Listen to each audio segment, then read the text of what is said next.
कसबा म्हणजे काय तर मुख्य भाग, कुठल्याही गावाचा शहराचा जो मुख्य भाग आहे त्याला कसबा म्हणलं जातं. तर इथे जी गणपतीची मूर्ती होती की जी त्याची खंडित केलेली होती, तर त्याची पुन्हा प्राणप्रतिष्ठापना जिजाऊराजांनी केली आणि त्या गणपतीचं नाव आहे जयती गजानन आणि हेच पुण्याचं ग्रामदैवत आहे.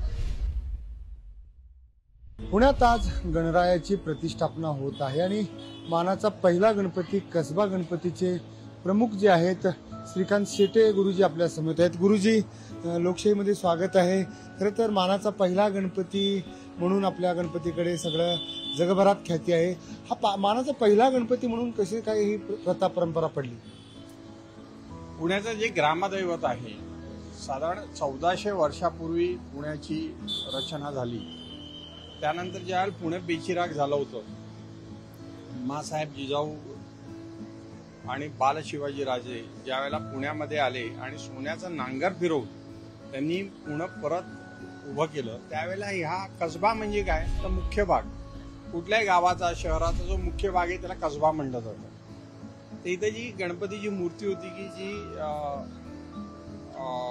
त्याची खंडित केलेली होती, तर त्याची पुन्हा प्राणप्रतिष्ठापना जिजाऊराजांनी केली आणि त्या गणपतीचं नाव आहे जयती गजानन आणि हेच पुण्याचं ग्रामदैवत आहे.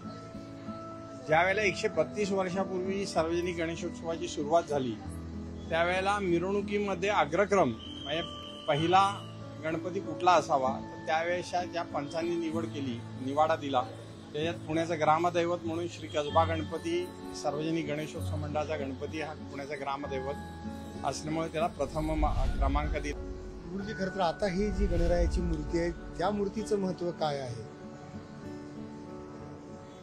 भाद्रपदातला जो गणेशोत्सव आहे, पारंपरिक गणेशोत्सव म्हणजे काय तर गणपतीची पार्थिव गणेश मातीची मूर्ती मूर्तिकाराकडनं आणायची वाजत गाजत, त्याची इथं उत्सव मंडपामध्ये किंवा घरामध्ये त्याची प्राणप्रतिष्ठापना करायची. 10 दिवस त्याच्यासमोर भजन, पूजन, कीर्तन, अर्चन, ब्रह्मणस्पती सूक्ताचा याग असेल, गणेश याग असेल, सहस्त्रावर्तन असेल, सत्यविनायक पूजा असतील, ह्या करताना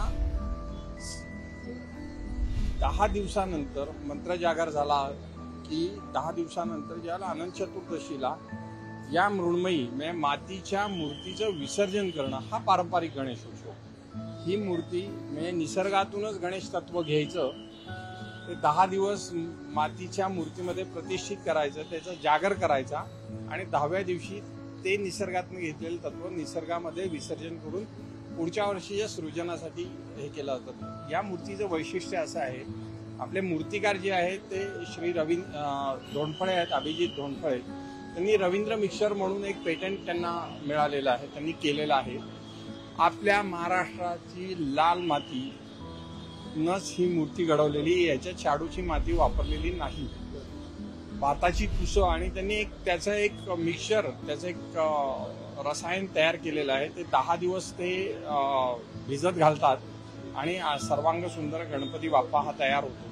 या बाप्पाचं विघटन विसर्जनानंतर अर्ध्या तासात होतं.